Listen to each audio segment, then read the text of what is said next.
Everyone you talk to that has worked with Elasticsearch for a significant amount of time will agree. Elasticsearch, it's bloated. I'm going to break down the multiple examples of how it is. Elasticsearch tries to solve too many problems. Instead of being narrowly focused, it tries to fit too many use cases, which means it doesn't do any one particular thing that well. The big running joke is the amount of configuration options that Elasticsearch has. Even the people that work there don't know them all. On top of that, if you're new to Java apps, you're going to have to run into learning about JVM configuration as well. Comprehensive security for Elastic doesn't come out of the box. Prior to version 8, if you want to self-host, you're rolling around. Otherwise, you're paying a license for the security plugin.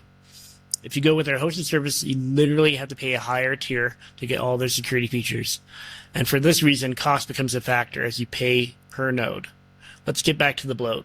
If you want to have a production-level Elasticsearch application, you can't run a single node in production. Their employees will straight up tell you not to do that. Because of split brain issues, the smallest production cluster is going to be 3 nodes. That's the smallest. So if you're self-hosting, you have that recurring hosting cost right there. Plus, either the DevOps hours to properly set up your security posture, or you pay for the license fees and pay thousands of dollars per node.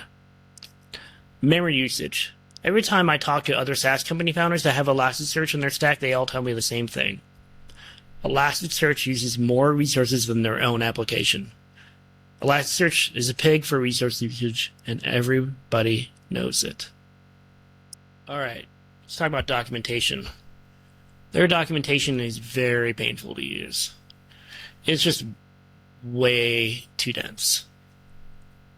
You'd think a company that's in the business of information discovery would make their documentation easier to use and quicker to find answers, but it's pretty dense to dig through. All right, now let's talk about Docker image size. Out of the things I've talked about so far, this may seem trivial to some of you, but it's not.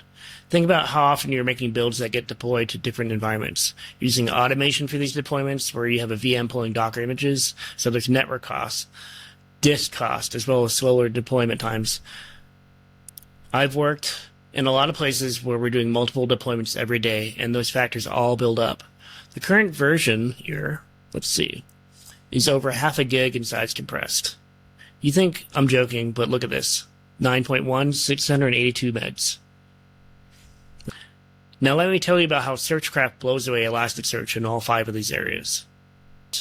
We don't do log search, and we don't want to. There are way too many companies out there that already do this very well, and we don't want to be that. You probably could do log search with Searchcraft, but we don't recommend it. It is not the problem we're trying to solve. We are focused on human-oriented search, information discovery for content.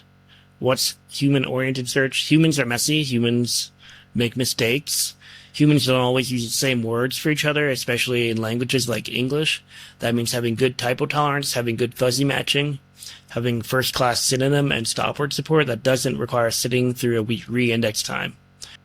One of our company tenets here is reducing complexity, so that means knowing where to focus our features and why.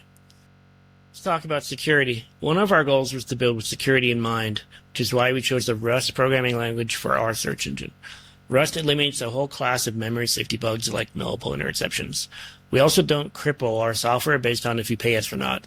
Even our downloadable version of our engine still supports authentication controls out of the box. If you want that on Elastic, you're paying per node. With Searchcraft, if you are self-hosting, we don't care how big your cluster is, your security cost is the same. Memory usage. I have a video on our channel where I run all of Wikipedia on a single node Raspberry Pi. It can run on the smallest EC2 instances that AWS offers. We haven't even talked about sharding. Come on over to Searchcraft. Life is much simpler here. Because of our focus on efficiency, you don't have to worry about sharding or the scoring issues that arise because of it. Documentation. I've received praises from other SaaS founders on the quality of our documentation. They're able to get it up and running with their Searchcraft installs very quickly, and that's largely due to the quality of our documentation. Okay, now let's talk about Docker image size again. If you remember, Elastic's was 682 megs. See that? Now let's go and look at ours. Before I show you the size, I'm going to preface this with that most of the size of our image is actually Debian. It's not our application itself.